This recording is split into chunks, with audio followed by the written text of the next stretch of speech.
yang ketiga penyampaian materi, yang keempat sesi tanya jawab, yang kelima sesi dokumentasi, yang keenam doa penutup, dan yang terakhir adalah penutupan.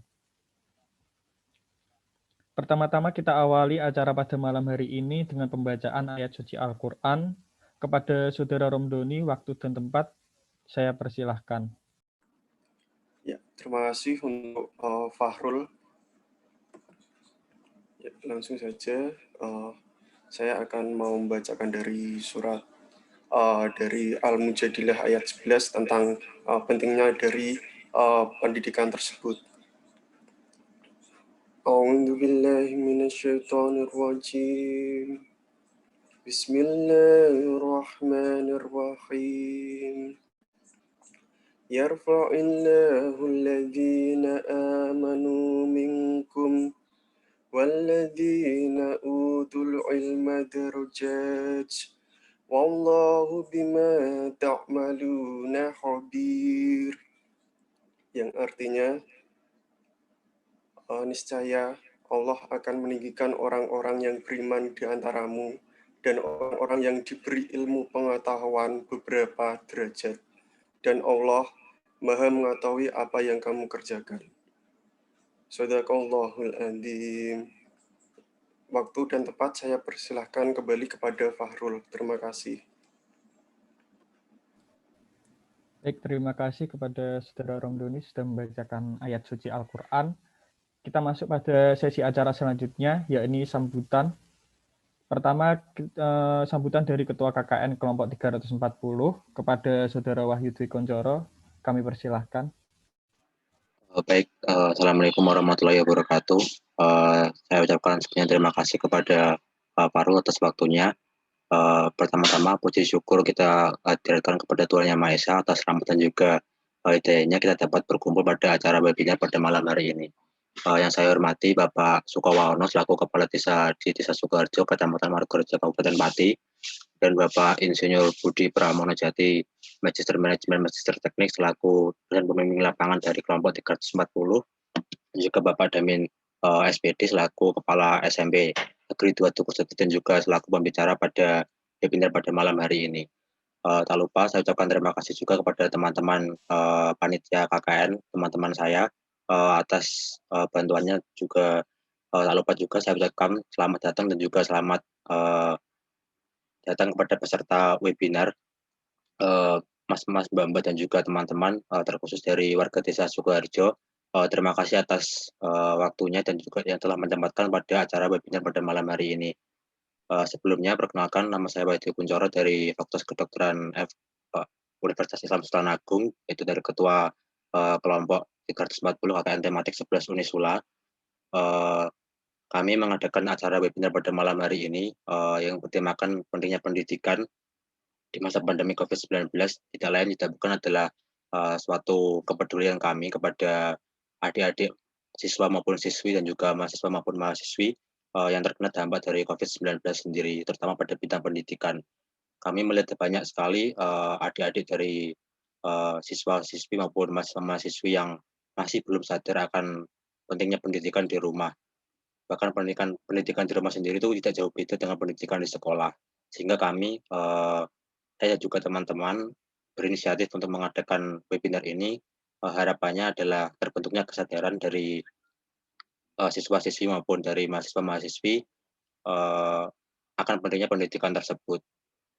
Mungkin sekian yang untuk mempersingkat waktu, sekian yang dapat saya sampaikan. Apabila ada tutur kata dalam penyampaian nama maupun penyampaian gelar, saya ucapkan mohon maaf.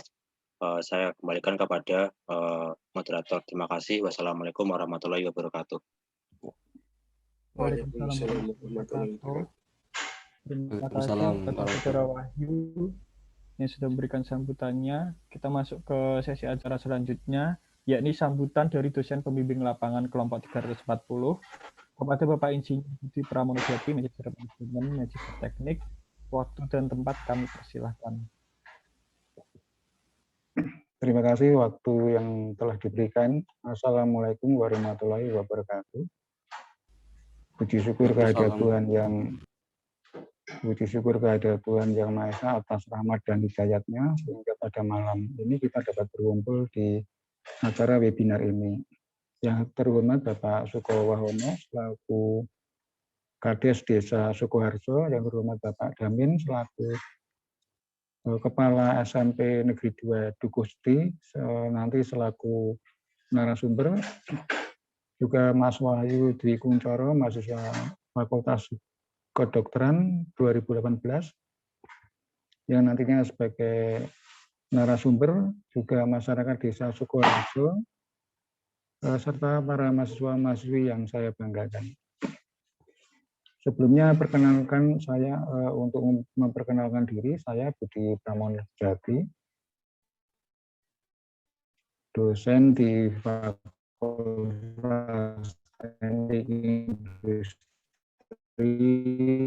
Sula, SDL, tematik KKN 11 di LPPM, kampus kami, Universitas Islam Sultan Agung. Saya dosen pembimbing lapangan untuk mendampingi dan membimbing adik-adik mahasiswa-mahasiswi ini dalam mengadakan kegiatan KKN tematik 11 pada kelompok 340 di Desa Sukoharjo ini, yang sedang berlangsung, yang sudah berlangsung dari tanggal 2 Maret sampai dengan 20 Maret. Kemungkinan besok tanggal 19 Maret ada acara untuk penarikan KKN di hari Jumat besok. Adapun tujuan dari kegiatan KKN ini adalah antara lain ya, satu, agar mahasiswa memperoleh pengalaman belajar dan mengaplikasikan teknologi di era revolusi industri 4. Yang kedua, melalui keterlibatan dengan masyarakat dalam rangka meningkatkan kualitas hidup masyarakat sesuai pembangunan dan peradaban yang sesuai dengan nilai-nilai Islami. Kami dengan para mahasiswa memiliki beberapa program kerja kegiatan KKN, yaitu adalah antara lain membuat poster, membuat pamflet, dan 2 kegiatan webinar yang salah satunya diselenggarakan pada malam ini. Mungkin yang satunya menyusul beberapa hari atau besok malam. Mewakili dan atas nama Kepala PPM Universitas Islam Sultan Agung Semarang, kami mengucapkan terima kasih yang sebesar-besarnya kepada Bapak Kapdes Desa Sukoharjo, para narasumber dan masyarakat Desa Sukoharjo, juga para mahasiswa yang terlibat dalam kegiatan ini. Atas dukungan, support, dan respon positif yang telah diberikan, serta kesediaannya untuk menerima para mahasiswa dalam mengadakan KKN tematik ini. Harapan kami semoga kegiatan KKN ini dapat memberikan dampak positif bagi para mahasiswa pada masyarakat ini dan masyarakat umum, juga pada dunia pendidikan di Indonesia. Semoga hubungan yang telah terjalin ini ya akan tetap terjalin dengan baik. Akhir kata, apabila ada sikap dari mohon maaf. Assalamualaikum warahmatullahi wabarakatuh. Monggo, waktunya saya kembalikan. Nanti silakan dilanjutkan terus. Saya ada keperluan lain, tapi saya masih standby monitor. Kepada Bapak Damin, dulu saya pernah KKN di Tayu Kulon, dan saya pernah jalan ke Dukuhsti. Ya, ada sesuatu yang menarik di sana. Dulu di UGM juga mengadakan sesuatu gebrakan di Dukuhsti. Demikian sambutan dari saya. Waktu saya kembalikan ke moderator. Terima kasih. Wassalamualaikum warahmatullahi wabarakatuh. Waalaikumsalam warahmatullahi wabarakatuh. Terima kasih Bapak Budi atas sambutannya. Kita lanjut pada sesi acara selanjutnya, yakni sambutan dari Kepala Desa Sukoharjo, Kecamatan Margorejo, Kabupaten Pati. Bapak Sukowahono, waktu dan tempat kami persilahkan.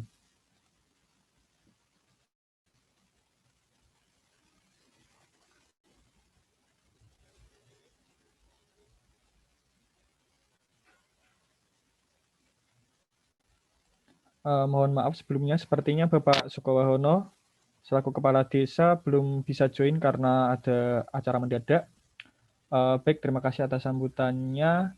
hadirin yang berbahagia, sampailah kita pada acara pokok, yaitu penyampaian materi dari narasumber pertama, yaitu Saudara Wahyu Dwi Kuncoro.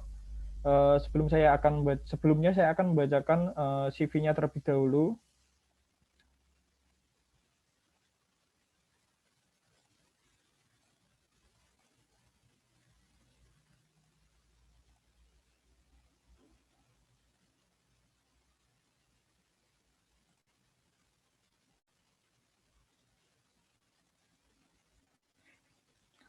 Ini untuk CV dari Wahyu Dwi Kuncoro dengan tempat tanggal lahir Pati 2 Desember 2000, alamat Desa Sungkep, RT 4 RW 1, Kecamatan Kayen.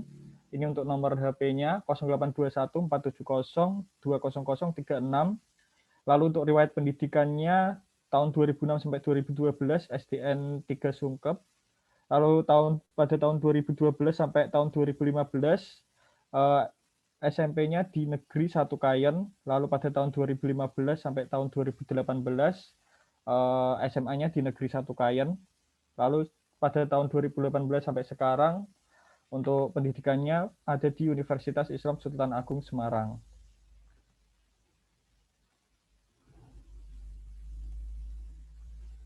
Baik, silakan Saudara Wahyu, waktu dan tempat kami persilahkan. Baik, terima kasih waktunya atas Farul. Saya izin share screen terlebih dahulu.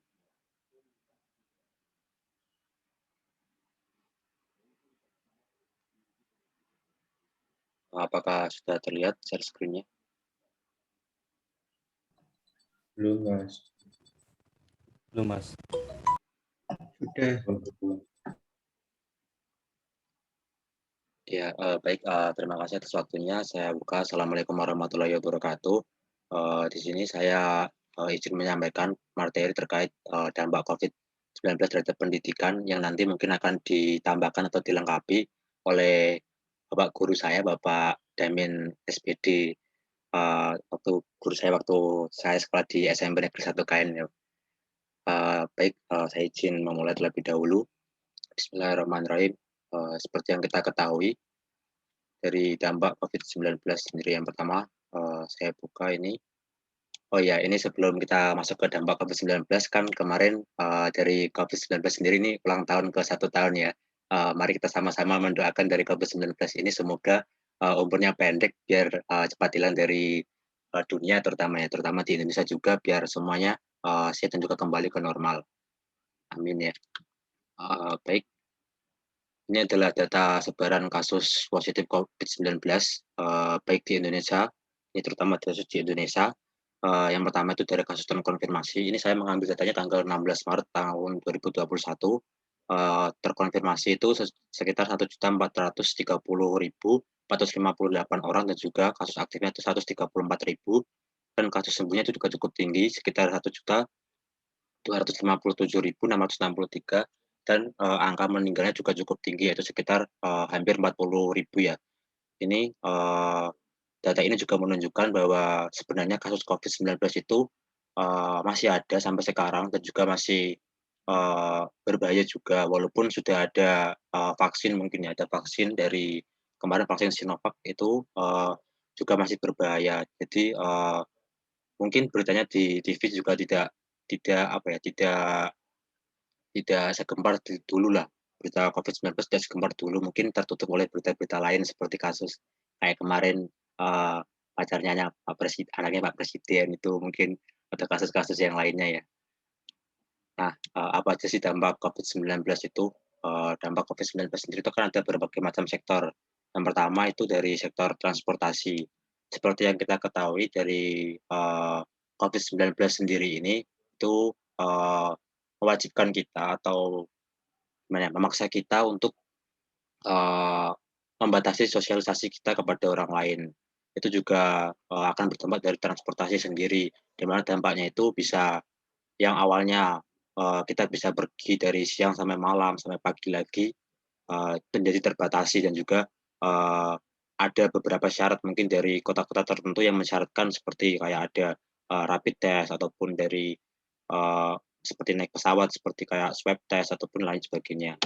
Nah, dari sektor transportasi ini itu akan berdampak pada sektor pariwisata, di mana sektor pariwisata ini yang awalnya orang itu bebas untuk bermain dimanapun, wisata manapun itu bebas, akhirnya mereka harus terbatasi oleh adanya virus COVID-19 ini. Terutama itu wisata-wisata yang ramai seperti kayak di Bali ataupun di kota-kota lainnya itu kan terbatasi. Nah, ini saling berkesinambungan ya antara transportasi dan juga pariwisata, di mana kalau transportasinya sulit itu pasti akan berpengaruh pada pariwisatanya juga. Nah, ini juga akan berkesinambungan juga dengan sektor ekonomi, di mana di sektor ekonomi ini karena sektor pariwisata kan kebanyakan untuk mencari ekonomi atau penghasilan dari beberapa orang lah. Nah, karena sektor pariwisata ini terganggu, sehingga sektor ekonomi juga terganggu.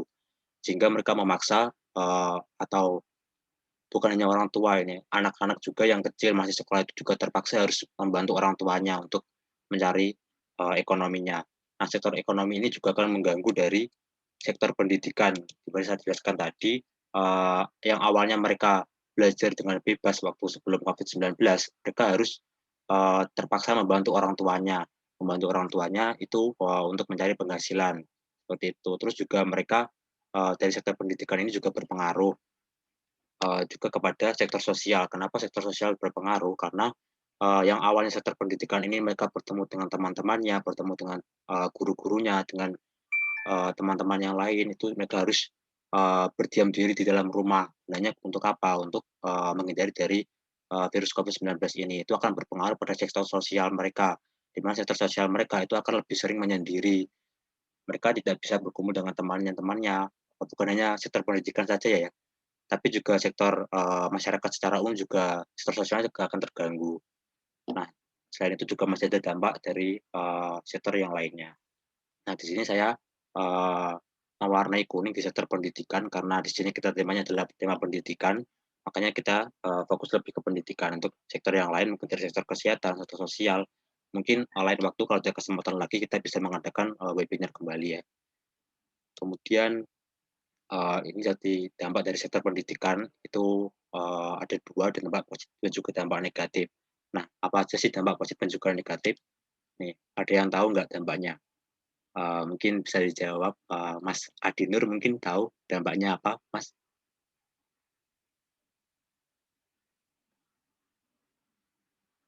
Oh ya, kalau belum tahu nanti kita bahas sama-sama aja ya dampaknya.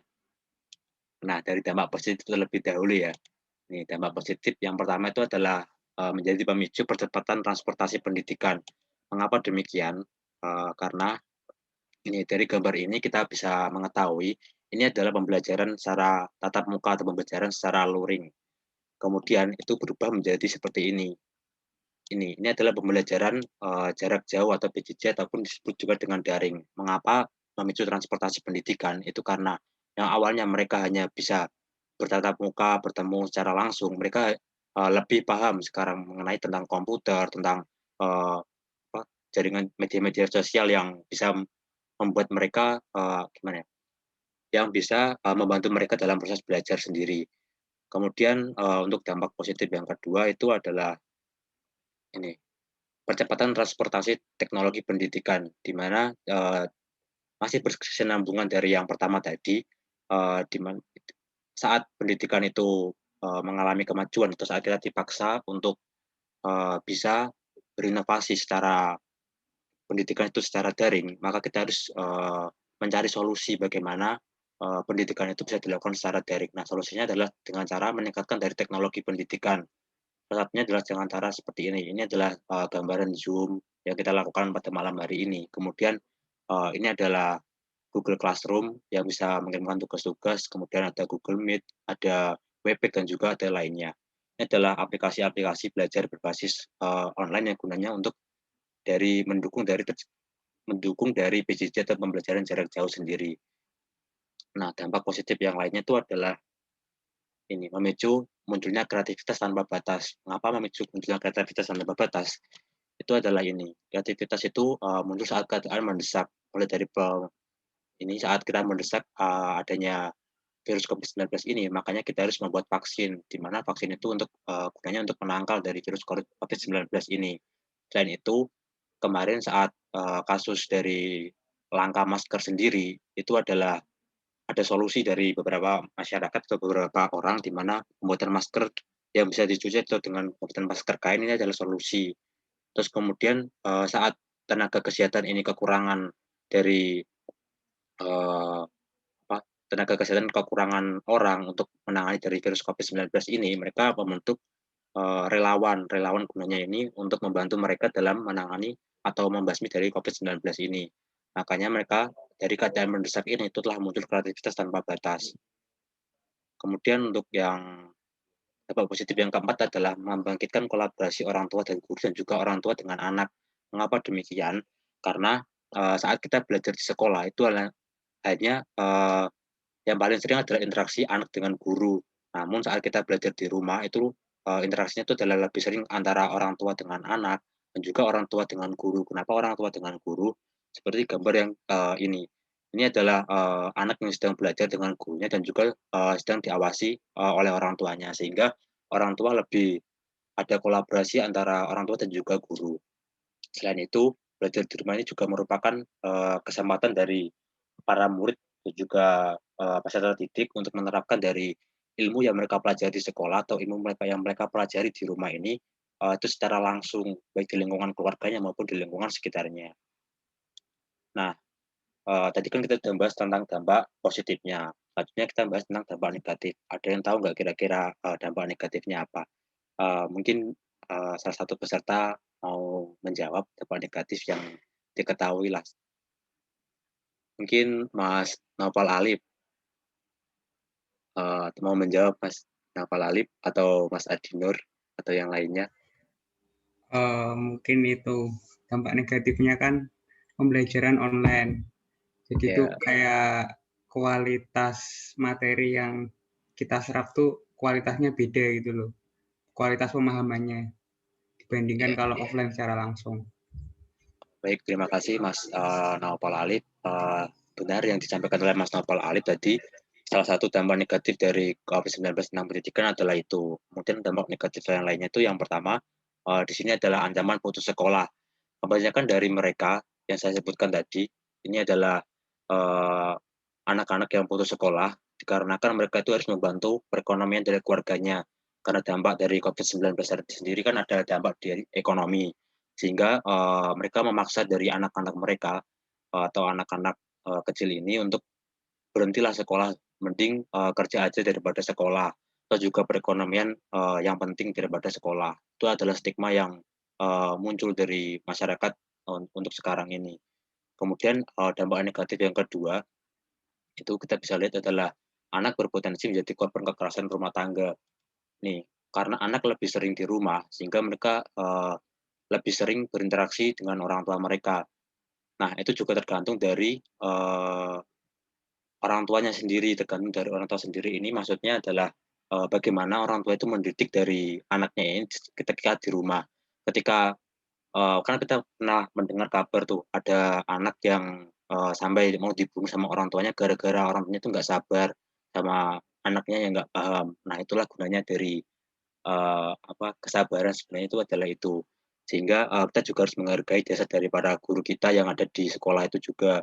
Kan guru jangankan orang tua kita aja yang di rumah itu kadang nggak sabaran sama kita, sedangkan guru kita yang tahu sebenarnya kita itu nggak paham, kita itu bandel itu malah lebih sabar terhadap kita. Makanya bukan harus kita menghargai guru lebih tinggi, bukan, tapi imbangilah karena juga guru adalah orang tua kita di sekolah, makanya kita harus bersikap baik juga kepada guru kita. Nah, kembali lagi ke dampak negatifnya, jadi ada anak berpotensi menjadi korban kekerasan rumah tangga. Kemudian dampak negatif yang berikutnya itu adalah yang ini, penurunan capaian belajar. Seperti yang dikatakan Mas Naufal Alip tadi, penurunan capaian belajar ini adalah bisa terjadi karena yang pertama itu karena keterbatasan dari penguasaan teknologi. Kan nggak semua anak itu paham mengenai teknologi yang maju untuk sekarang. Kemudian sarana dan juga prasarana yang memadai. Jadi dari orang tua atau anak sendiri itu kan ada yang anak yang kurang mampu, ada yang anak mampu, sehingga sarana prasarananya mereka berbeda antara satu dan juga yang lainnya. Kemudian akses internet yang terbatas, seperti misal di daerah yang memiliki akses internet yang kurang, itu juga bisa mengganggu dari pembelajaran mereka. Dan juga adanya pemahaman saat tatap muka dan juga berbeda dengan saat pembelajaran jarak jauh. Maksudnya di sini tuh saat mereka berada di sekolah dan juga saat mereka berada di rumah tuh pemahaman mereka tuh berbeda. Mungkin mereka lebih paham di sekolah daripada pembelajaran jarak jauh ini. Makanya itu bisa menentukan dari capaian belajar.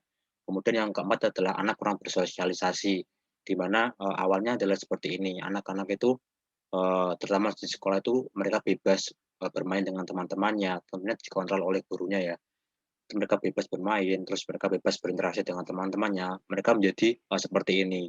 Ini adalah mereka sedang belajar sendiri-sendiri, mereka jarang berinteraksi dengan teman-temannya. Itu juga merupakan dampak negatif dari pembelajaran jarak jauh atau pembelajaran daring ini.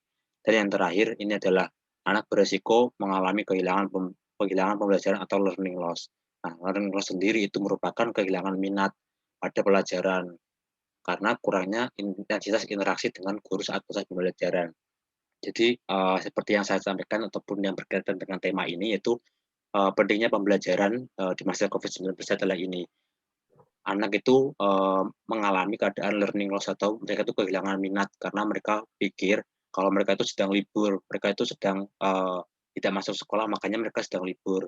Maka dari itu sebenarnya pendidikan itu sangatlah penting. Nanti mungkin untuk lebih lengkapnya akan disampaikan oleh Bapak Damin. Saya hanya memberikan tentang singkatnya saja. Baik, mungkin itu yang bisa saya sampaikan. Sedikit ada quotes dari saya.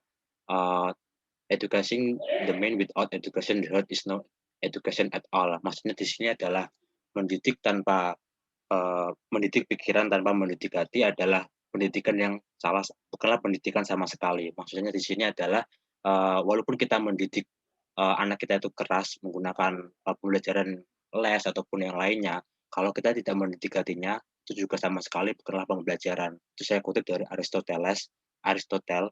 Kemudian ada satu lagi itu adalah without education you are not going anywhere is in this world. Maksudnya di sini adalah tanpa pendidikan kamu tidak akan pergi, tanpa pendidikan Anda tidak akan kemana-mana di dunia ini. Maksudnya kata-kata ini adalah pendidikan itu sangatlah penting. Jadi saya ulangi lagi, pendidikan itu sangatlah penting, penting bagi kita dan juga penting bagi orang lain. Maka dari itu nanti akan disampaikan oleh Bapak Damin untuk selengkapnya.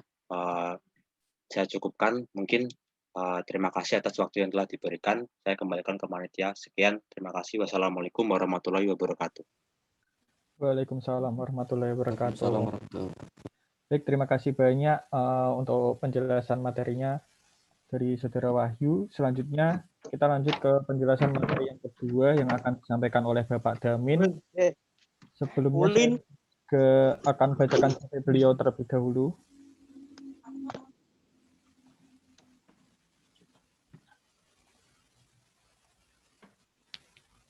Ya, ini untuk CV beliau, Bapak Damin, Sarjana Pendidikan, tempat dan atau tanggal lahir 4 Februari 1969, untuk riwayat pendidikannya SD Negeri Pulau Rejo 01, untuk SMP negerinya berada di 1 Winong, dan SMA-nya ada di SMA Negeri 1 Pati.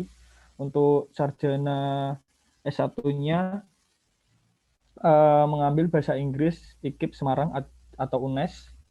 Lalu untuk pengalaman kerja atau mengajarnya, yang pertama ada SMA Ronggolawe Semarang pada tahun 1992, lalu yang kedua ada di SMA Negeri 1 Pati pada tahun 1994 sampai 1995, lalu yang ketiga ada di SMA Negeri 3 Pati pada tahun 1995, lalu yang selanjutnya ada di SMA PGRI 2 Kayen pada tahun 2000, lalu yang selanjutnya ada di SMP Negeri 1 Kayen, dan yang terakhir menjadi Kepala SMP Negeri 2 Dukuh Sekti 11 Februari 2021 sampai sekarang.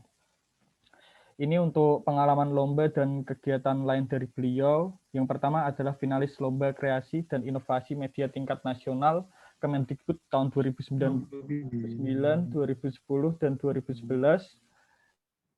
Lalu yang selanjutnya lolos Innobel Kemendikbud pada tahun 2015. Lalu pencapaian berikutnya adalah peringkat 2 guru berprestasi Kabupaten Pati pada tahun 2015.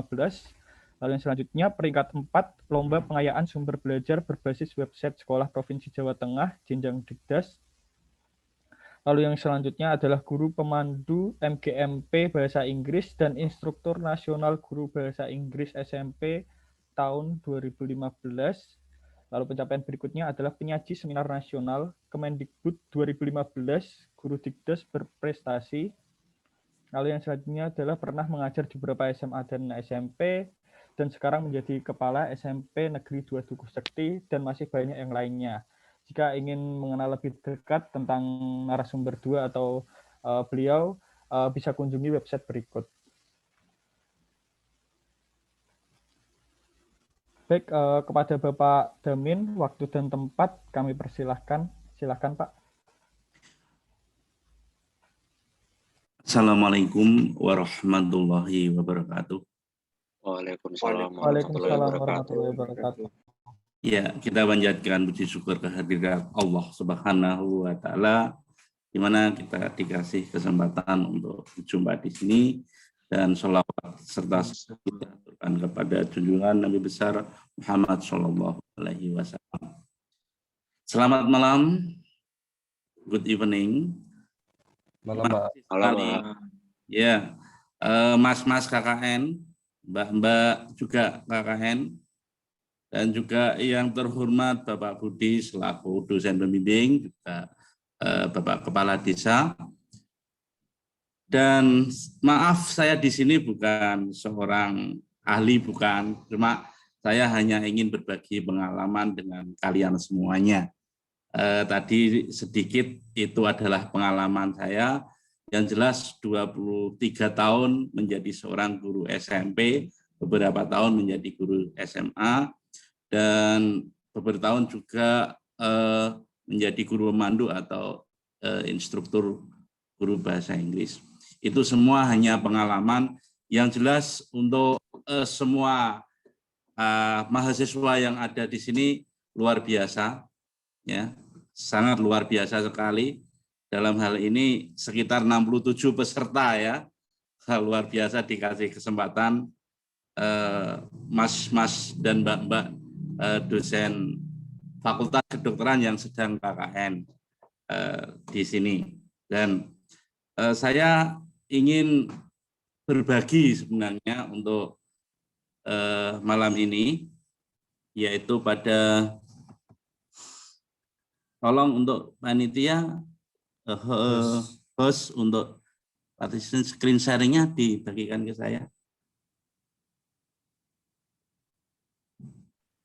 Sampun, Pak. Oke.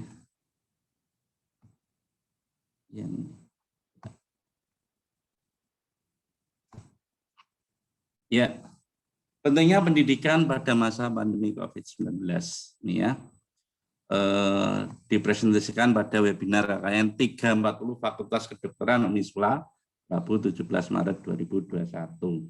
Nah, nama saya cukup singkat, itu Damin, kemudian bekerja di SMP Negeri 2 Dukuh Sekti. Jadi dapat tugas, terima kasih kepada Bapak Haryanto sebagai Bapak Bupati Pati, dan juga Bapak Winarto sebagai Kepala Dinas Kabupaten Pati, yang memberikan kesempatan pada saya untuk melangkah, artinya 23 tahun berada di Pati sebelah selatan dan sekarang berada di pojok sana, ya. Jadi Dukuh Sekti itu benar apa dari kata Pak Budi, dosen pembimbing tadi, ya, itu luar biasa. Artinya berbatasan dengan Jepara. Dari Kota Pati kira-kira 45 km dari sana. Nah, itu. Kemudian untuk mengapa pendidikan pada masa pandemi COVID-19 itu penting?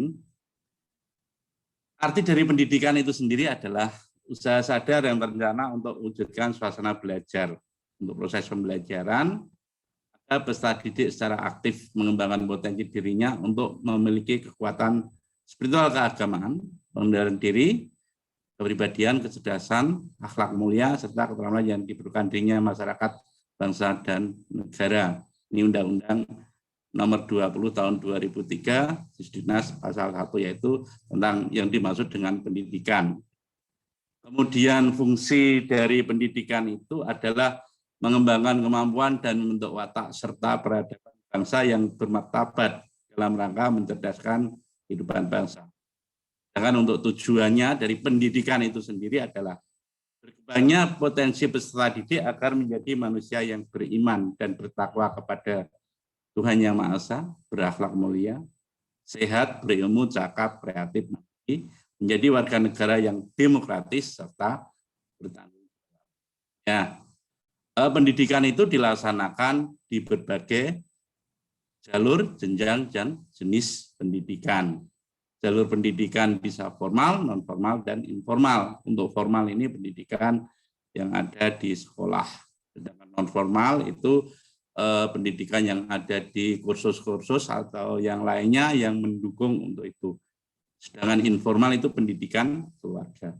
Dilihat dari jenjang pendidikan, itu pendidikan dasar, menengah, dan tinggi. Jadi untuk jenis pendidikannya, umum, kejuruan, akademik, profesi, dan lain-lainnya. Karena begitu luas, ya, artinya kalau semua pendidikan, saya hanya mengambil tema untuk malam hari ini, webinar malam hari ini, yaitu pentingnya pembelajaran daring di masa pandemi COVID-19. Saya kecilkan untuk tema permasalahannya. Pembelajaran sebelum masa COVID-19, ini pembelajaran sebelumnya memang seperti itu, tatap muka langsung antara guru siswa, dosen mahasiswa, instruktur, peserta diklat, di ruang kelas, ruang kuliah, ruang terbuka dengan menggunakan media pembelajaran. Jadi ada interaksi secara langsung antara pendidik dan yang dididik atau peserta didik yang dididik seperti itu. Nah, ini pembelajaran pada masa pandemi COVID-19, pemerintah untuk mengajukan atau menghentikan laju penyebaran COVID dengan melalui Bapak Mendikbud, Bapak Nadiem Makarim, mengeluarkan surat edaran nomor 15 tahun 2020 tentang pedoman penyelenggaraan belajar dari rumah dalam masa darurat penyebaran COVID-19. Hal yang penting dari edaran itu adalah yang pertama bahwa belajar dari rumah selama darurat penyebaran COVID-19 dilaksanakan dengan tetap memperhatikan protokol penanganan COVID-19. Yang kedua adalah belajar dari rumah melalui pembelajaran jarak jauh atau PJJ dalam jaringan daring. Ya. Kemudian luar jaringan luring. Kalau luring itu berarti ya artinya tidak online, tatap muka. Kemudian yang dilaksanakan sesuai dengan pedoman penyelenggaraan belajar dari rumah. Kemudian ini model pembelajaran jarak jauh sebagaimana kita ketahui, jadi banyak sekali sebenarnya di medsos, media sosial yang katakanlah mungkin gratis itu untuk pemanfaatnya, yaitu Facebook, Instagram, blog, website, YouTube, dan Zoom. Itu yang oke lah, katakanlah yang untuk ini tidak asing bagi kita, yaitu FB, WA, itu juga tidak asing bagi kita. Kemudian ada yang model pembelajaran jarak jauh yang lebih menantang, yaitu Google Classroom, Edmodo, kemudian Google Meet. Kelebihan PJJ dengan medsos, ya, kelebihannya adalah pembelajaran tidak terbatas pada waktu dan tempat. Jadi di mana dan di kapanpun para siswa itu bisa belajar dari jaringan internet. Kelemahan daring atau pembelajaran jarak jauh, yaitu tidak, yang pertama adalah tidak semua siswa mempunyai HP Android. Bagaimana 1 tahun ini saya benar-benar mau menangis sebagai seorang guru, misalnya satu kelas ini, katakanlah satu kelas terdiri dari 32. Terdiri dari 32. Itu 32 anak itu yang aktif itu 15. Bahkan bisa 10. Terus yang 15 kemana itu? Terus bagaimana itu? Itu yang pertama. Ada alasannya adalah tidak semua siswa mempunyai HP Android. Itu yang pertama. Kemudian yang kedua adalah tidak semua siswa di mana dia tinggal memiliki jaringan internet yang bagus. Sebagaimana ketahui bahwa di sinilah Pati itu terdiri dari gunung-gunung. Ya kalau kota Pati mungkin datar. Di sebelah utara dan di sebelah selatan itu terdiri dari gunung-gunung. Sinyal begitu susah untuk dipakai secara online atau daring. Ini yang menjadikan masalah. Sehingga kalau tugas misalnya itu dikasih batas waktu hari itu pun kadang-kadang tidak terpenuhi. Ya karena alasannya tadi. Terus kemudian orang tua dalam posisi seperti ini, orang tua katakanlah harus membeli kuota. Padahal sebagaimana kita ketahui bahwa perekonomian yang terjadi seperti itu. Tadi sudah diungkapkan oleh pembicara yang pertama, ya, seperti itu tadi. Kemudian yang keempat, fitur-fitur di medsos terbatas. Yang kelima adalah tidak semua guru mampu menggunakan platform LMS tadi. Artinya tidak semua guru itu bisa menggunakan Google Classroom dan yang lainnya. Nah, ini ada beberapa solusi dari kekurangannya adalah kalau tidak mempunyai HP, Bapak Ibu guru biasanya meminta mereka untuk datang. Nah, dengan protokol kesehatan. Berikan arahan, kemudian hari berikutnya atau beberapa hari berikutnya mengumpulkan tugas. Dan kalau bila tidak ada jaringan di rumah, jaringan internet, para siswa bisa datang ke tempat yang ada jaringannya. Kemudian para guru memilih platform medsos yang tidak menghabiskan banyak kuota. Ini adalah penting sekali. Jadi ada beberapa, misalnya ini maaf ini kalau video dan sebagainya untuk itu tentu saja menghabiskan banyak kuota. Jadi menyedot kuota begitu cepat gitu. Jadi kita sebagai guru itu memilih situs di internet atau platform di internet yang itu artinya tidak menguras kuota. Pemanfaatan kombinasi medsos karena fitur-fitur tadi yang terbatas itu memanfaatkan mengombinasikan sebagaimana kalau saya pribadi ya selama 1 tahun hampir 1 tahun ini waktu itu masih di SMP Negeri 1 Kayen sebagai guru bahasa Inggris. Pak Damin menggunakan kombinasi jadi WA Group, kemudian Google Classroom, kemudian juga YouTube, kemudian blog. Jadi saya setting di blog sebagai rumah, terus di situ saya link ke YouTube atau video yang sudah saya siapkan dan juga yang lainnya. Seperti itu, jadi kombinasi karena fitur-fitur itu bisa dikombinasikan. Kemudian para guru harus selalu berusaha belajar mengembangkan kemampuan untuk pemanfaatan TIK untuk pembelajaran. Ini ada beberapa memang banyak dari teman-teman itu yang antusias sekali untuk belajar. Ya, belajar bagaimana membuat video pembelajaran, belajar untuk menggunakan itu tadi pemanfaatan TIK untuk pembelajaran. Tapi karena ada misalnya usia sudah tua dan sebagainya, itu kadang-kadang ada beberapa lah yang menggunakan, paling tidak dia sudah menggunakan yang sederhana misalnya WA Group untuk pembelajaran seperti itu. Nah, ini saya mengambil dari seorang pakar, Bapak Dr. Gunawan Setiadi, SIP MPD. yang ditulis pada Swamedia edisi 8.2020. Jadi ketika mengoptimalkan platform pembelajaran daring menurut Bapak Dr. Gunawan Setiadi, ini yang pertama adalah metode yang digunakan dalam pembelajaran daring harus berbeda dengan tatap muka. Artinya memperhatikan individu. Kemudian yang kedua, guru dapat memberikan umpan balik, yaitu berupa saran, masukan, nasihat, evaluasi. Dan yang ketiga, memaksimalkan penggunaan belajar tuntas atau mastery learning. Jadi semua siswa mampu berprestasi, hanya perbedaan waktu belajarnya. Jadi kalau Pak Damin sendiri sebagai guru itu tidak memandang, tidak pernah mengucapkan maaf itu anak bodoh. Tidak ada anak itu bodoh. Sekali lagi, jadi tidak ada anak itu bodoh.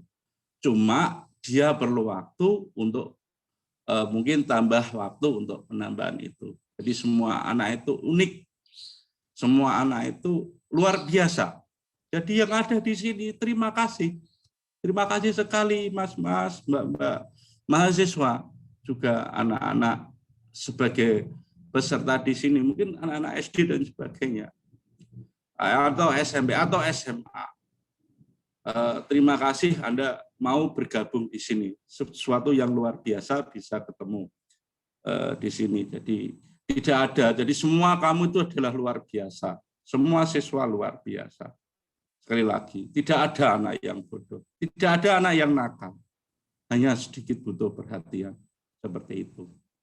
Nah, peran orang tua dalam pembelajaran adalah mendampingi putra-putri tercinta mereka dalam pembelajaran. Nah, kalau orang tuanya sibuk, ini yang menjadikan masalah lagi, karena tidak semua orang tua itu ada waktu yang beda.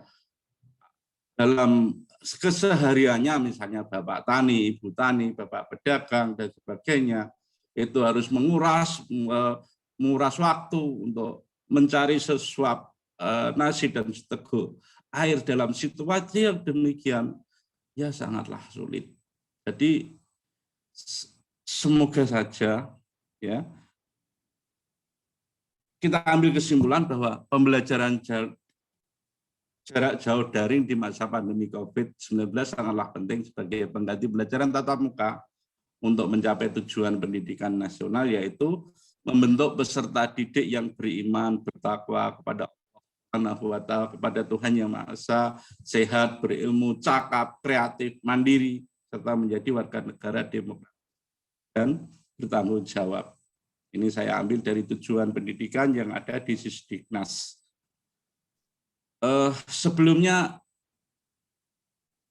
mengucapkan terima kasih, saya berharap kita berdoa agar pembelajaran cepat normal kembali. Sekali lagi, tolong ini untuk yang ada pengambil kebijakan. Misalnya berapa sih anak yang belajar sama online dan sebagainya, itu berapa? Sudahkah diteliti? Saya benar-benar menangis sebagai guru praktisi. Praktek di lapangan benar-benar menangis. Kurang dari separuh anak yang mau belajar. Anak tadi keterbatasan, mungkin bosan dan sebagainya. Tapi mau tidak mau bagaimana lagi, daripada tidak sama sekali, ya lebih baik pakai daring, walaupun hasilnya juga maaf ini kurang maksimal. Ya kita berharap, berdoa bersama bahwa pandemi ini cepat berlalu dan mudah-mudahan pembelajaran kembali tatap muka normal kembali. Itu harapan saya pribadi dan mungkin juga harapan dari mas-mas dosen, mas-mas mahasiswa, mbak-mbak mahasiswa yang ada di sini, juga semua siswa. Jadi siswa rindu untuk masuk sekolah. Bapak Ibu guru rindu untuk masuk sekolah. Mahasiswa rindu untuk masuk perkuliahan. Jadi itu harapannya mudah-mudahan cepat berlalu dan pembelajaran kembali normal. Terima kasih kepada bagian pengabdian masyarakat Universitas Islam Sultan Agung yang telah memberikan kepada saya, kemudian panitia webinar dan segenap mahasiswa KKN Fakultas Kedokteran Uniswa dan para partisipan webinar. Tak ada gading yang tak retak. Tiada sesuatu yang sempurna di dunia ini, hanya milik Allah Subhanahu wa taala segala kesempurnaan. Kritik dan saran, nasihat tetap kami harapkan semoga bermanfaat. Ya, sebenarnya untuk materi ini sudah saya tulis di link ini. Nanti insya Allah untuk materi ini saya sharingkan, saya berikan ke panitia dan nanti bisa dibagikan secara melalui WA. Demikian, terima kasih. Waktu sepenuhnya saya kembalikan ke panitia. Mohon maaf atas segala kesalahan. Assalamualaikum warahmatullahi wabarakatuh. Waalaikumsalam warahmatullahi wabarakatuh. Baik, terima kasih banyak untuk Bapak Damin selaku narasumber telah menyampaikan materi dengan sangat menarik. Mungkin saya ingin mengingatkan kepada peserta untuk bisa absen terlebih dahulu yang belum absen. Linknya ada di chat Zoom, bisa dicek ya. Saya lanjutkan, hadirin yang kami hormati, selanjutnya adalah acara sesi tanya jawab. Kepada hadirin yang ingin mengajukan pertanyaan, dapat menyebutkan nama terlebih dahulu. Untuk pertanyaan, bisa disampaikan secara langsung atau melalui chat Zoom.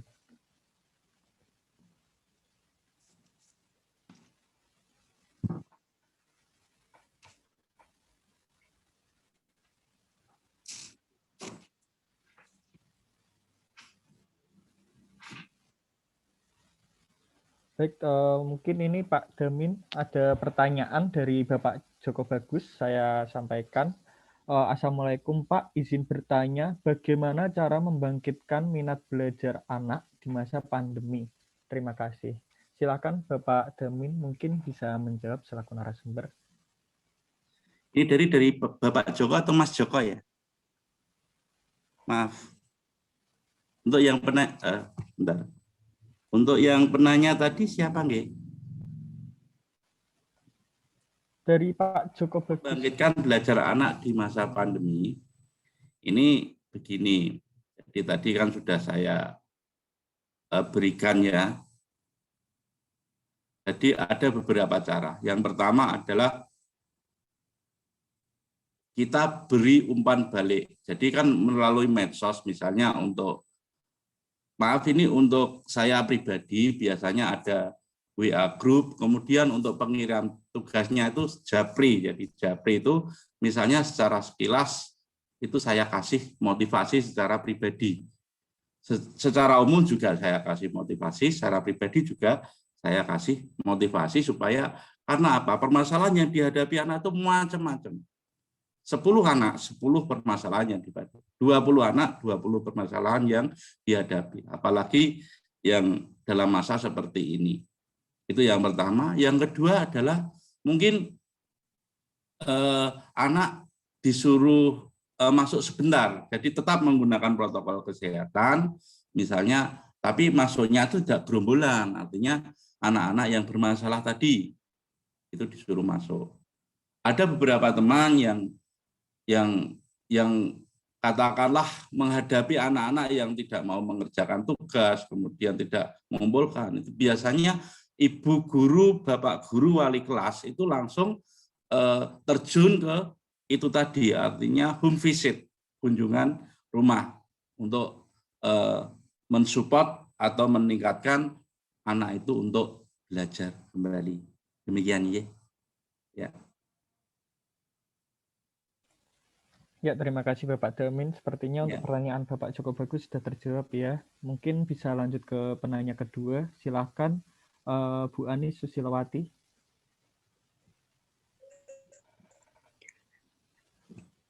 Baik, terima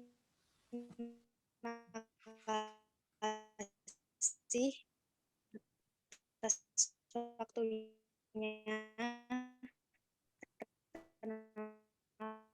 Nama saya Ani Susilowati, mahasiswi sama dari Pati Jawa Tengah. Nah, langsung saja ya, pada pandemi seperti saat ini kan yang biasanya sekarang karena adanya pandemi, mereka itu bergantikan peran guru ketika belajar wahyu. bahwasanya ada orang tua yang bahkan belajar di rumah dikarenakan orang tua gitu kan dalam mengajarkan dan membimbing akan termasuk kekerasan ya dalam pendidikan tidak baik jika diterapkan karena bisa menjadikan. Nah, menurut moderator seperti itu yang mana supaya orang selama pandemi ini. Terima kasih. Tadi suaranya kurang jelas. Pertanyaannya mohon untuk diulang secara singkat. Ya, saya juga kurang jelas. Kebetulan Pak Jamin dari tolong untuk diulangi, dijelaskan. Diulang kembali. Mohon diulang secara ringkas saja.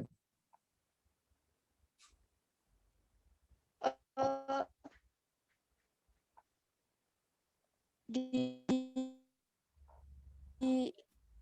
di itu bisa nggak diketik di? Ya, bisa. Ya.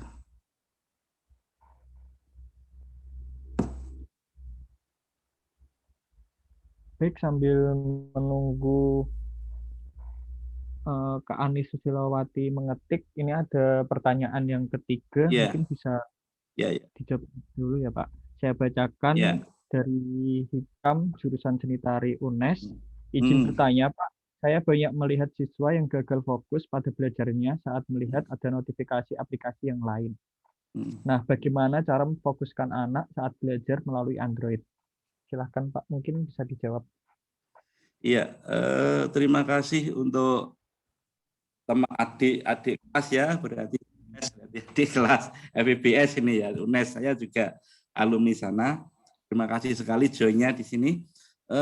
Untuk memfokuskan itu ya, memfokuskan anak supaya fokus. Ini saya begini. Kalau misalnya pembelajaran langsung, ya itu mudah. Misalnya mengingatkan anak, Mas, Mbak, tolong diperhatikan seperti ini kan gitu. Kalau ini memang luar biasa, media sosial online banyak sekali yang bisa digunakan. Kadang-kadang kalau anak tidak fokus ke situ, maaf ini terus permasalahannya itu apa ya? Ini yang menjadi kendala sebenarnya. Jadi terima kasih, ini sebenarnya kendala-kendala kami di lapangan sebagai guru ya itu ya. Katakanlah tugas saya sharing di WA grup kelas, thread gitu ya.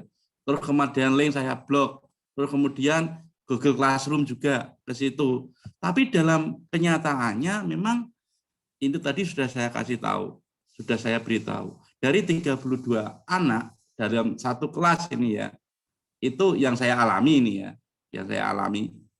Entah kalau yang dialami teman-teman lain, saya nggak tahu. Ini karena pengalaman saya.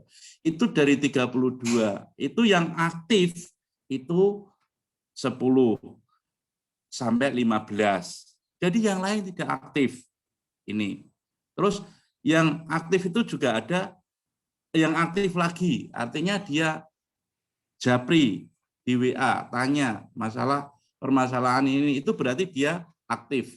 Nah, dengan itu maka yang ketika kita mau ingatkan yang lain yang tidak aktif itu bagaimana? Terus yang fokuskan, misalnya fokus ini tolong difokuskan. Itu karena yang tidak aktif misalnya tadi 15, oke lah 10 tadi yang mengikuti tapi tidak aktif. Ini yang menjadi kendala juga. Ini bisa juga kita menggunakan WA. Artinya WA kan kita japri sama anak japri.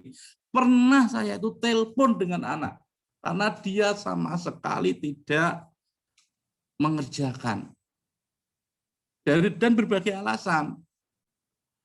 Saya telepon juga tidak dijawab. Ini yang katakanlah, jadi banyak sekali. Kalau diteliti oleh peneliti misalnya, berapa anak yang tidak belajar dalam pandemi seperti ini dan berapa anak yang belajar, lah itu mestinya bukan, itu koridor di luar saya. Artinya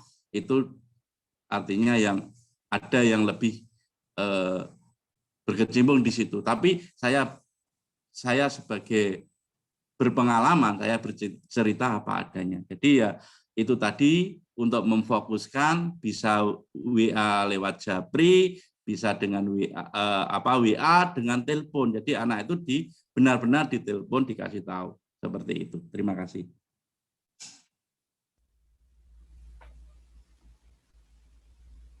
Ya, terima kasih Bapak Damin. Sepertinya sudah terjawab ya untuk pertanyaan tadi. Ini untuk pertanyaan kedua tadi ternyata ditujukan kepada narasumber pertama kita, yaitu Kak Wahyu. Ini saya bacakan ulang ya, saya ringkas sedikit. Pertanyaan untuk narasumber pertama, Saudara Wahyu. Nah, ini untuk pertanyaannya, semisal ada orang tua yang ingin membunuh anaknya ketika membimbing anaknya belajar di rumah, dikarenakan sifat orang tua ini tidak sabar dalam mengajar dan membimbing anak. Nah, hal tersebut kan termasuk dalam kekerasan mendidik anak, di mana kekerasan itu tentunya tidak baik karena bisa mengganggu mental anak terganggu.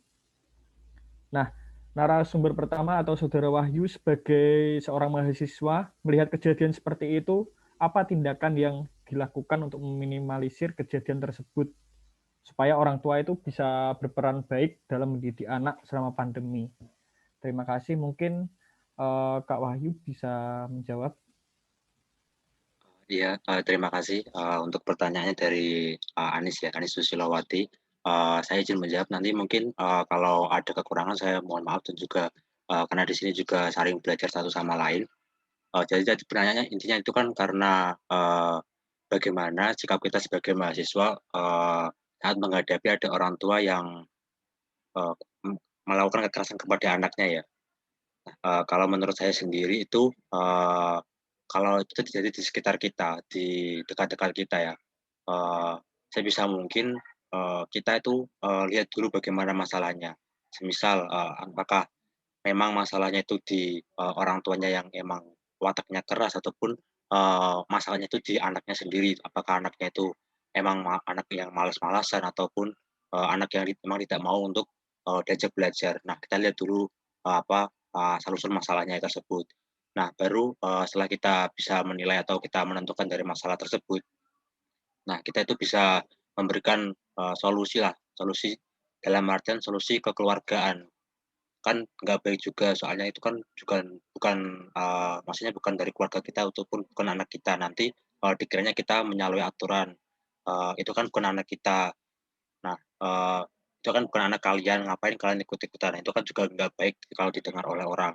Sebisa mungkin diselesaikan atau dinasihati secara kekeluargaan. Nah, nasihatnya itu bisa dari orang tuanya terlebih dahulu maupun dari anaknya. Nah, kalau menurut saya dari orang tuanya sendiri itu kita ajaklah ngomong baik-baik bagaimana orang tuanya itu kenapa Bapak kok seperti ini, itu masalahnya apa. Misal kalau memang itu dari wataknya, mungkin kita bisa memberikan solusi lah. Mungkin orang tuanya itu bisa lebih mendekatkan diri kepada penciptanya, ataupun lebih melatih kesabarannya kepada anaknya, atau itu juga anaknya sendiri. Kan nggak mungkin ada orang tua yang tega untuk menyakiti anaknya sendiri. Itu adalah kata-kata yang sering orang ucapkan seperti itu. Terus kalau dari anaknya sendiri semisal memang orang tuanya itu marah karena anaknya itu memang malas belajar, ataupun memang tidak mau untuk diajari. Nah, itu kita bisa memberikan edukasi kepada anaknya sendiri, tentu dengan izin orang tuanya.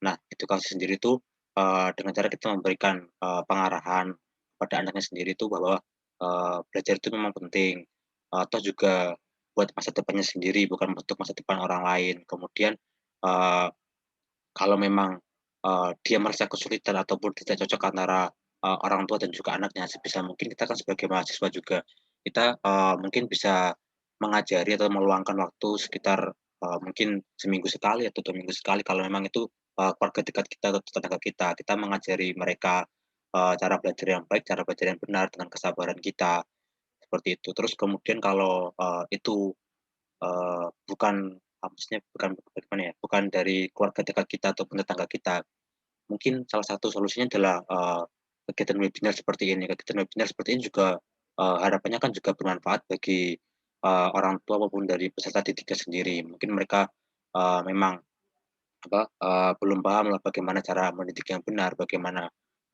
cara melatih kesabarannya benar itu mungkin bisa dilatih dengan cara mengikuti kayak webinar-webinar seperti ini ataupun mendekatkan kepada tokoh-tokoh agama ataupun tokoh-tokoh yang sekiranya dianggap mereka itu bisa memberikan solusi kepada mereka kenapa kok ada masalah di antara anak dan juga orang tua. Kan sejatinya seharusnya antara anak dan juga orang tua kan harus saling berkesinambungan atau juga sama-sama satu keluarga dan juga nanti anak juga anak kan juga harus berbakti kepada orang tua. Mungkin kalau dari saya seperti itu, mungkin sudah menjawab untuk Saudara Anies kalau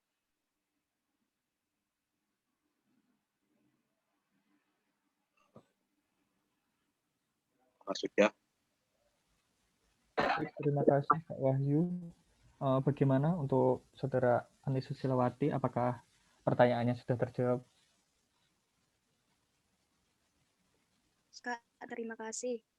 Ya, terima kasih untuk Saudara Anies Susilawati. Kita lanjut ke pertanyaan terakhir yang ditujukan untuk Pak Damin. Assalamualaikum Pak, saya Nila Alfiatur Rohmah dari TB IAIN Kudus. Tadi panjenengan kan bilang kalau harus ada umpan balik untuk membangkitkan motivasi belajar anak dengan memberikan tugas. Tapi menurut saya, pemberian tugas terus-menerus akan menyebabkan menurunnya minat belajar anak karena metode yang dilakukan selalu sama. Jadi apakah ada metode lain yang lebih cocok untuk diterapkan dalam proses KMB di masa pandemi ini? Bagaimana metode belajar di SMP 2 Dukuh Sekti sendiri? Lalu apakah menggunakan metode tugas saja, apa ada yang lain? Seperti itu Pak, silakan bisa dijawab. Oke. Sebentar ya, saya tak untuk sharing di blog nih. Bentar ini ya jawabannya nih. Ya, silakan Pak, monggo. Ya.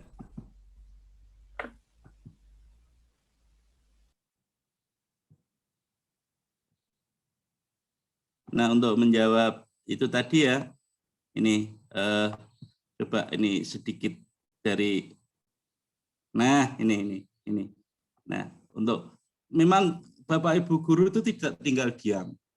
Salah besar, maaf ini ya. Salah besar apabila dalam masa seperti ini ada yang tega mengatakan bahwa guru itu makan gaji buta. Itu salah besar, tidak tahu. Mereka tidak tahu. Bapak Ibu guru itu men-setting seperti ini. Misalnya saya membuat blog Let's Learn English ini ya. Saya artinya belajar melalui lagu. Jadi supaya anak tidak bosan itu seperti ini. Nah, YouTube. Nah, ini bisa. Nah, ini kan artinya anak itu belajar bahasa Inggris melalui lagu. Ini saya buat di rumah, di luar dari ya seperti itu. Nah, ini. Jadi kita pakai teknik, jadi Bapak Ibu guru itu tidak hanya tinggal diam, hanya tugas-tugas saja, tidak. Tapi anak juga diberi pengalaman, diberi lagu, diberi yang lain, dan saya yakin kok, mungkin Bapak Ibu guru matematika juga memberikan bagaimana cara itu tugas yang menyenangkan, membuat seperti itu. Nah, ini yang saya setting seperti ini. Nah, cuma tugasnya itu tidak banyak, ya. Mungkin hanya menjawab soal seperti ini, atau dia lebih lanjut lagi seperti itu. Nah, ini. Jadi Bapak Ibu guru harus sekreatif mungkin. Jangan menyerah dengan seperti ini. Kalau tugas-tugas jelas anak itu bosan. Maka kadang-kala memang harus bagaimana triknya. Tugas itu hanya sedikit sajalah, tapi anak diberi pengalaman, dia happy, misalnya ini dengan lagu dan sebagainya seperti itu. Terima kasih untuk Mbak Nila yang sangat bagus pertanyaannya sehingga bisa ini memang tidak saya setting, jadi mengalir seperti air dan bertiup seperti angin. Jadi alhamdulillah saya bisa menampilkan seperti ini. Dan misalnya untuk yang lain, misalnya ini untuk cerita kita Kita klik yang cerita nih ya. Anak cerita. Nah, ini gambar cerita. Ini ada sebuah cerita yang ditampilkan anak, kemudian dia itu juara 3 Kabupaten Pati, ini juga ditampilkan seperti itu menjadi materi. Mendengarkan anak seperti ini. Nah,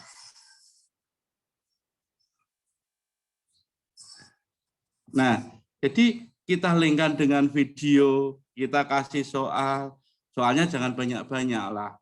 Jadi memang kalau soal-soalnya banyak itu juga saya sendiri sebagai guru, panjenengan sebagai mahasiswa atau siswa juga bosan. Artinya lebih ke materi, tapi materi itu yang menarik. Jadi seperti itu Mbak Nila, terima kasih. Jadi itu dari jawaban kami. Oke, terima kasih. Baik, terima kasih Pak Damin. Sepertinya untuk pertanyaan dari Kak Nila sudah terjawab dengan cukup jelas ya. Sepertinya ini ada pertanyaan lagi. Apakah tidak apa-apa, Pak? Tadi kan terakhir, tapi nggak apa-apa. Oh, iya. Nggak apa-apa. Berarti... Gimana, Pak? Iya. Saya bacakan ya, Pak ya. Yeah. Assalamualaikum, saya izin bertanya. Yeah. Bagaimana trik Bapak Ibu Guru untuk mengawasi anak yang sedang melakukan PJJ dan bagaimana Bapak Ibu Guru berkomunikasi dengan orang tua siswa?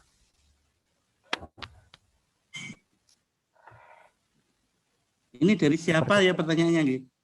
Dari Kak Siti Aminah. Kak Siti Aminah. Siswa? Ya. Iya, sepertinya, Pak. Oke, terima kasih Kak Siti Aminah. Gimana ya trik Bapak Ibu Guru untuk mengawasi anak? Dan bagaimana komunikasi dengan orang tua? Wow. Untuk terima kasih. Sebuah pertanyaan yang luar biasa ini memang. Tapi begini sajalah.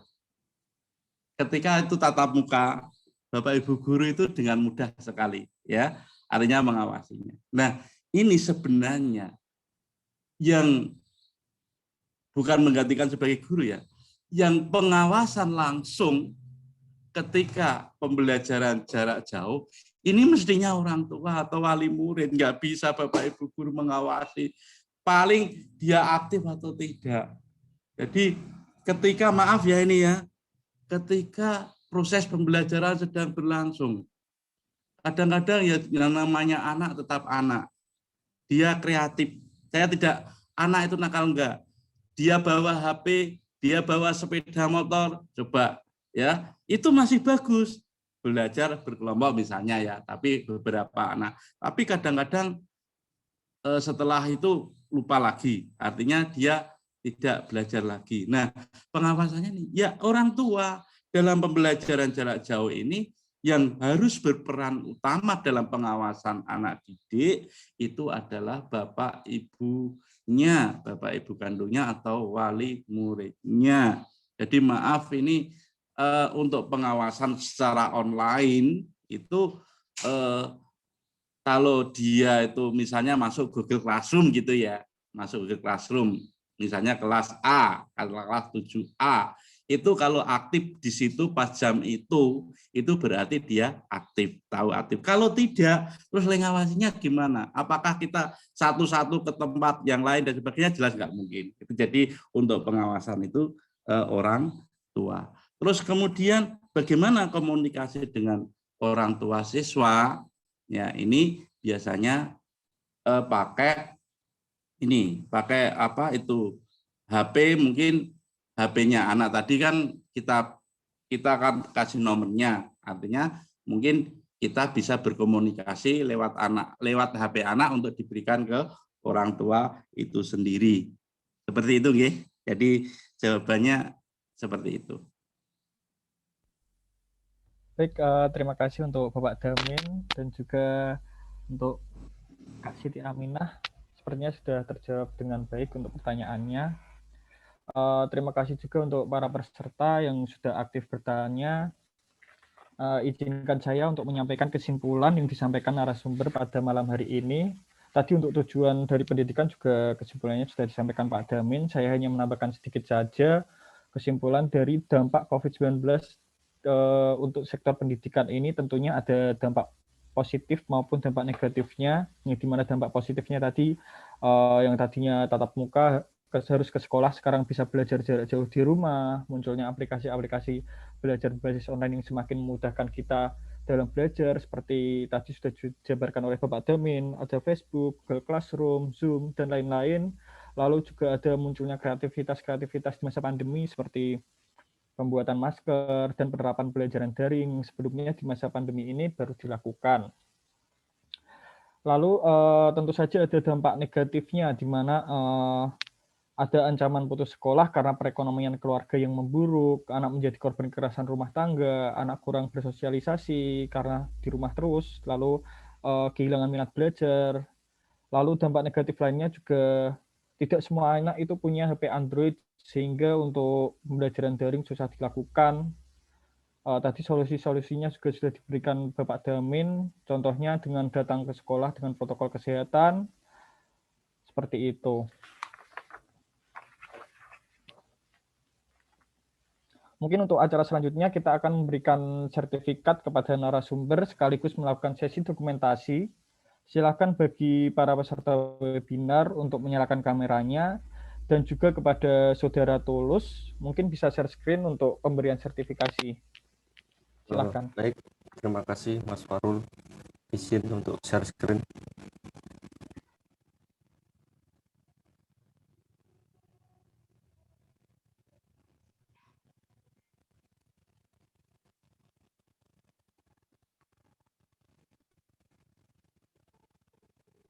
Baik, kepada Mas Wahyu selaku pembicara 1, silakan menghadap ke kamera Mas untuk dokumentasi penyerahan sertifikat. Dan juga silakan Mas Doni untuk melakukan dokumentasi. Ya, saya hitung ya, 1, 2, 3. Ya, terima kasih. Baik, terima kasih.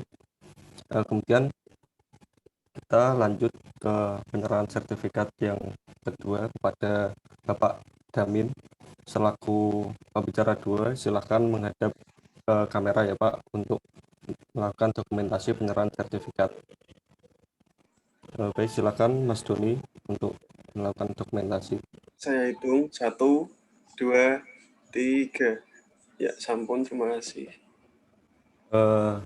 Baik, terima kasih Mas Doni. Kemudian untuk seluruh peserta bisa melakukan on cam kamera untuk dokumentasi.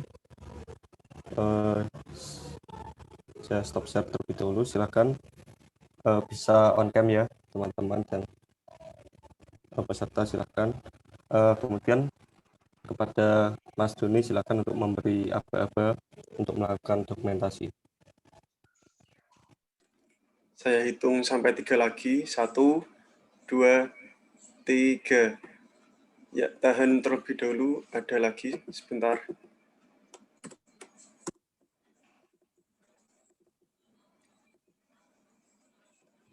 1, 2, 3.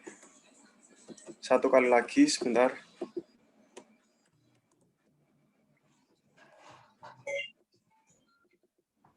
1, 2, 3.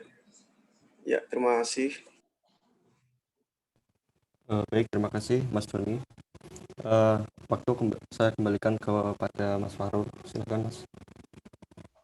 Terima kasih untuk Kak Yuwono. Acara selanjutnya adalah doa penutup yang akan dipimpin oleh Saudara Romdoni. Waktu dan tempat saya persilahkan. Ya, terima kasih Farul. Kita tutup dengan bacaan doa penutup majelis. Ya. Bismillahirrahmanirrahim.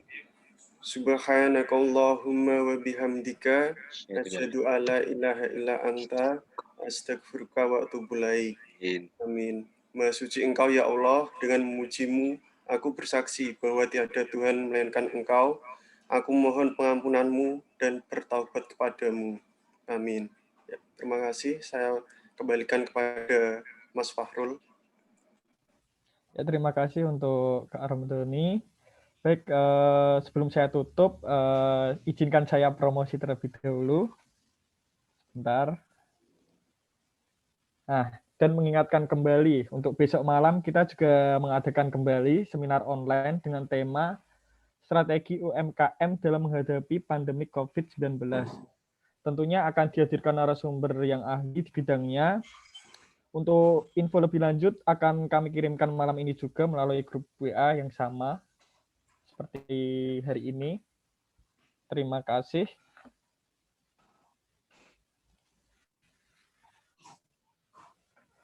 Baik, alhamdulillahirrahmanirrahim. Tiba saatnya kita di penghujung acara. Saya ucapkan sekali lagi terima kasih untuk Bapak Budi Pramono Jati selaku dosen pembimbing lapangan kelompok 340 dan juga Bapak Sukowahono selaku Kepala Desa Sukoharjo, dan yang terakhir Bapak Damin selaku narasumber pada malam hari ini. Terima kasih juga untuk para peserta atas antusiasnya juga dalam mengikuti webinar kali ini. Saya mohon maaf mewakili kelompok 340 atas segala kekurangan saya dalam menyampaikan kata maupun gelar. Semoga ilmu yang kita dapat hari ini bermanfaat di masa sekarang dan di masa yang akan datang. Wabillahi taufiq wal hidayah. Wassalamualaikum warahmatullahi wabarakatuh. Waalaikumsalam warahmatullahi wabarakatuh. Waalaikumsalam warahmatullahi wabarakatuh.